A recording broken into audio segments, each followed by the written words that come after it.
From the crossroads of the world, in the heart of Times Square, welcome to Agent Brew, a podcast that percolates real estate insights. I'm your host, Eric Zollinger of Realty Co. Welcome to our viewers and listeners to yet another episode of Agent Brew, where we have casual conversations with agents that have walked the path before you. Today, we have a very spring episode.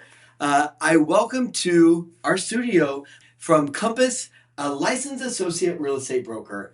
Welcome, Linette. It's so great to have you here. Oh my God, thank you so much for having me. I'm so grateful that you're here. Why don't we start with your elevator pitch? Absolutely. So my name is Linette Semino. I am the founder of the Semino team at Compass. I have been in real estate for 21 years. Which, I mean, you must have started when you were 3 years old. I was 5. Actually, it was my first job out of college. Really? Yeah, I went to school for hotel and restaurant management. Today, you are at Compass, and you have your own team. How big is your team?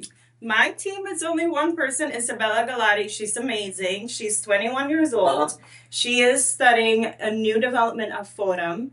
I'm growing the team. I used to be an independent agent for many, many years, probably most of my career. And when I joined Compass in 2020, is that I decided to form a team. So I keep it very small. I keep it 1 or 2. What are your markets? Very good question. I am a co-op expert, so I love co-ops. Most agents hate co-ops. I actually enjoy them to the point Find your niche and exploit it. Yeah, to the point that to me is a challenge, really. Like when I'm putting together a board package, it's really about thinking outside the box. What can potentially go wrong? And in 21 years, I've only had 1 board rejection. And I'll tell you what happened. The buyer showed up drunk. He was going through a divorce at the time. And he was not having a great time, and he showed up and he was drunk. And the management agency said to me, I'm really sorry, he's going through a hard time, but the board didn't feel like it was the right fit at the time. In his defense, he was going through a hard time. Yeah. I mean, we represent clients who are going through difficult times, like divorces. We also handle estate transactions, which can also be very stressful for the kids to dispose of the parents' belonging and to donate and to even sometimes put an auction. And that's something that I specialize on as well. Wow. So, Linette, in today's market of 2026, what is your biggest challenge facing your business?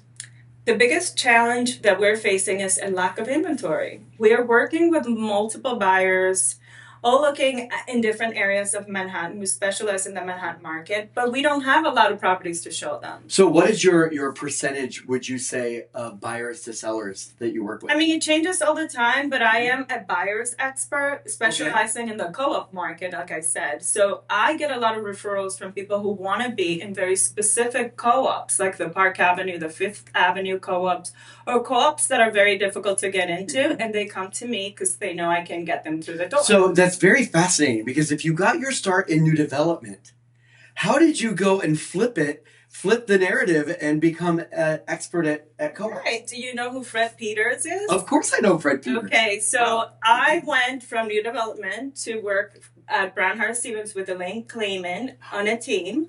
Oh my gosh, Elaine Clayman, talk about somebody that knows co-ops backwards and forwards. Well, Elaine Clayman knows a lot about real estate because she at the time was using Tom Ferry, Mike Ferry. Mm-hmm. So I was able to learn how to create business from Elaine Clayman. But the team setup wasn't for me. I like to be in control, I like to be in charge. So I wanted to be an independent agent. So I decided to go to a smaller company, and then I ended up going to Warburg Realty. Yeah. And that's where Fred Peters come into play. He was my first mentor. And by being at Warburg on the Upper East Side and working with the fantastic co-op experts up there. I mean, they honestly really know.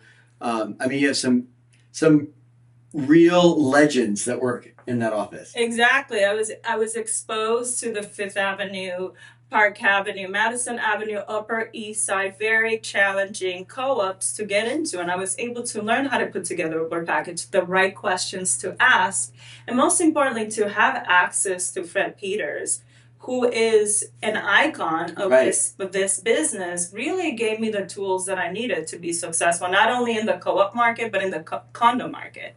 Curious to know, what does success look like for you? That is my favorite question.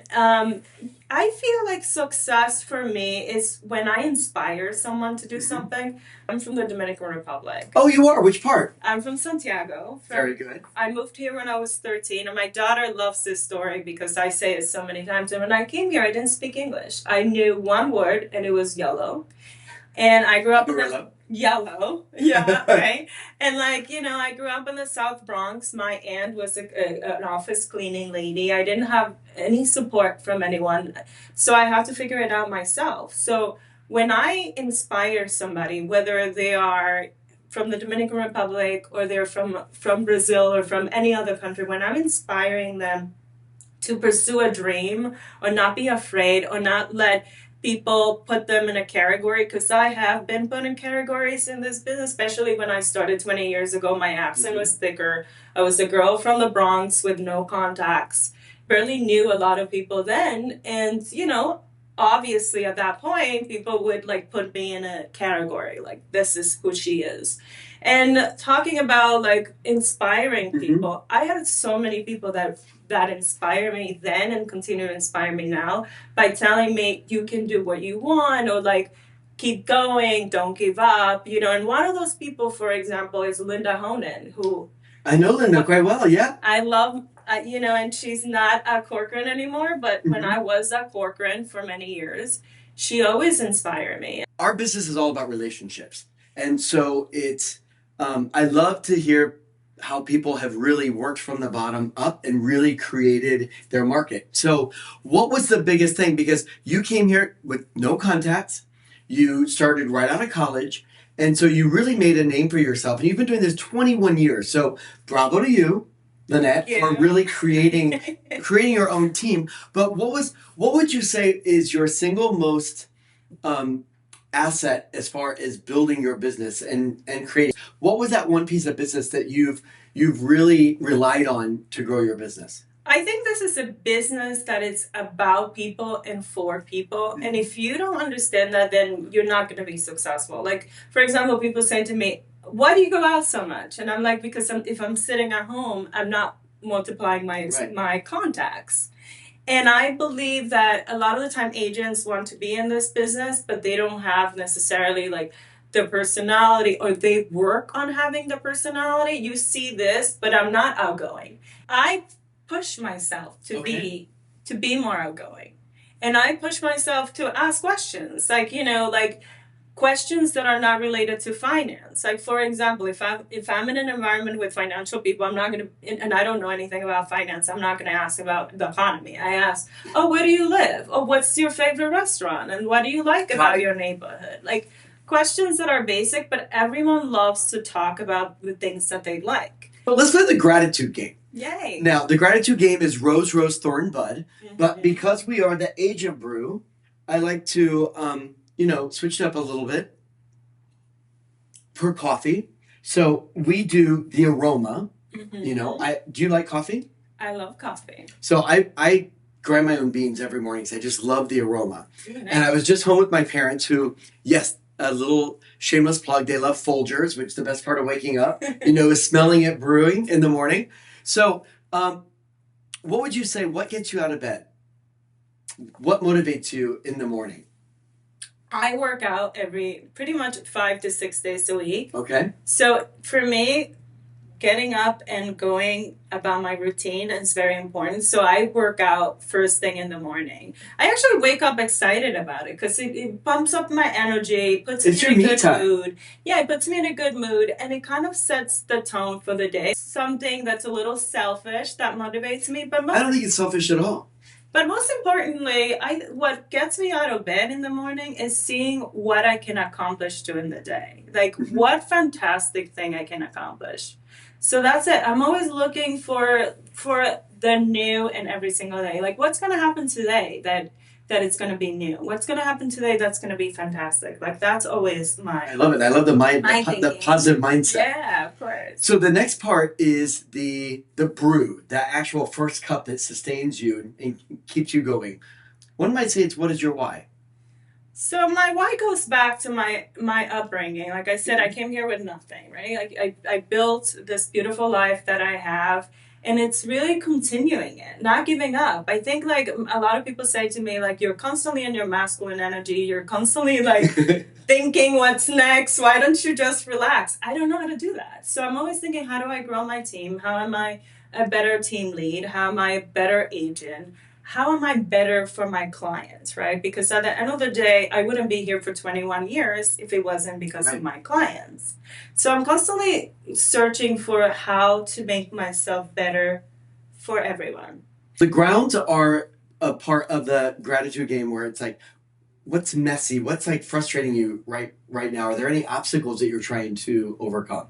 Yeah, I mean, it's always been the same for me. It's really staying focused and not necessarily paying attention to a lot of the noise. And what I mean, the noise is that there's always, someone who's doing better than you, or someone who has a better Instagram, or someone who's, has more business than you. And there is this like perception that the business is so great, but it's not always great. So the final part of the gratitude game is the fresh beans.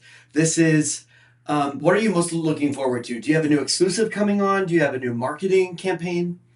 I'm very excited to speak at the Javits Center. I'm going to be... That's right. You mentioned about New York Build. New York Build is my first time in speaking on a panel, and I will be speaking about the future of multifamily in New York City. Wow, okay. Specifically for new investors, those people that are looking to get an entry-level building, multifamily, anywhere in New York City. I'm going to be speaking about what that looks like. So is this like what, 5 to 10 units, or how? Perhaps 10. I mean, focusing up to 5 million. Let's just say it's an entry level.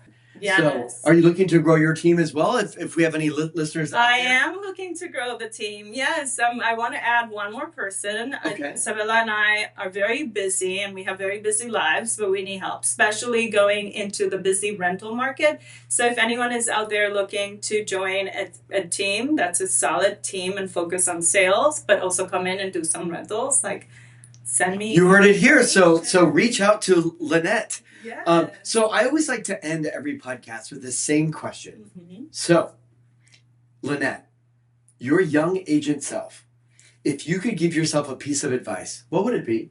Do not compare yourself to anyone else. You are your own person. Just focus on growing, on learning, on maybe teaming up with somebody, and really, really absorbing the industry from your capability and your personality and your contacts. And that's what I would say. Just be you, but no one's coming to save you, so you still have to do the work. I love that positive quote. Now, if you've been watching Agent Brew, you know my affinity for my hero, Zig Ziglar. And so I always like to choose a quote that I think fits each person. So, Linette, I have one for you. Now, if I can just find it here. Oh, the only place where success comes before work is in the dictionary. Oh, I love that. Again, the only place where success comes before work is in the dictionary. So true. So you've worked so hard your 21 years, and it's such an honor to have you here on Agent Brew. We hope that you'll come back for future seasons, and we'll hear more about your success and how big your team has gotten. Yeah, of course. But thank you so much for having me. This has been wonderful. Well, we wish you luck on the panel at New York Build. And so thank you to all of our viewers and listeners for tuning in yet again for another episode of Agent Brew. I'm your host, Eric Zollinger of Realty Co., reminding you it's a great day for real estate.